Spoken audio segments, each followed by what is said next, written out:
हाय।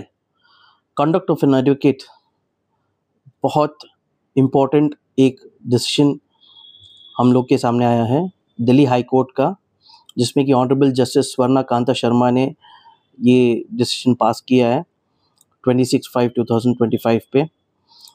ये डिसीजन है जिसमें कि एक एडवोकेट ने एक लेडी जज के साथ मिसबिहेव किया था।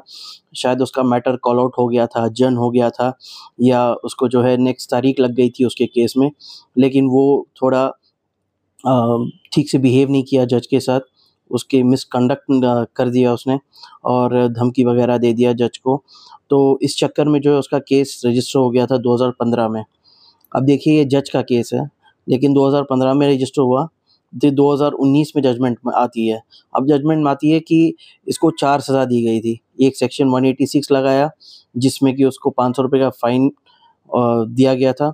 189 लगाया, जिसमें कि इम्प्रिज़नमेंट, सिंपल इम्प्रिज़नमेंट फॉर 3 मंथ्स और ₹1500 फ़ाइन लगाया।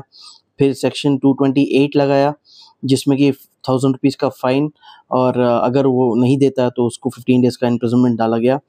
फिर उसको सेक्शन 353 भी लगाया गया, जिसमें कि उसको सिंपल इम्प्रिज़नमेंट फॉर 3 मंथ्स लगाया गया और ₹1500 का फ़ाइन लगाया गया।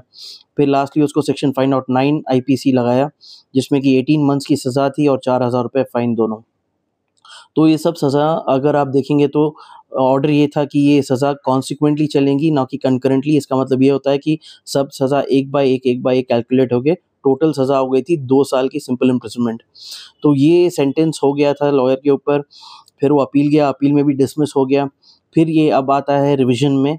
रिविज़न में आने से ये जजमेंट पास हुआ कि बॉस आप एडवोकेट हैं तो आपको बहुत ध्यान रखना है। Conduct of the advocate is way most important. आप बदतमीज़ी नहीं कर सकते हैं कोर्ट में, कोर्ट का मैनरिज़्म आप छोड़ नहीं सकते हैं, आपको एक ऑर्डर मेंटेन करना पड़ेगा। और इसकी जो है अर्ज़ी खारिज हो गई, डिसमिस हो गई अपील। और बहुत ज़्यादा कॉन्संट्रेट किया गया है। ऑनरेबल जस्टिस स्वर्णा कांता शर्मा ने कुछ पॉइंट्स, लीगल पॉइंट्स, सेक्शंस को सामने लाया है, जिसमें कि कंडक्ट ऑफ एन एडवोकेट क्या रोल होता है, और पब्लिक सर्वेंट को अगर आप अपनी ड्यूटी वो डिस्चार्ज करने से रोकते हैं तो क्या कॉन्सिक्वेंसेस होंगे, ये सब बयान किया गया है। तो मैं ये कहना चाहूँगा कि कोई भी पब्लिक सर्वेंट के साथ कोई भी मिसबिहेवियर करेगा तो वो टॉलरेट नहीं होगा obviously, but at the same time हमको ये भी ध्यान में रखना है कि लॉ आप बिल्कुल भी फॉलो करें, लॉ से थोड़ा डरें। ऐसा नहीं है कि भाई आप अपने आप को लॉ समझें, जो कि बिल्कुल गलत हो जाता है।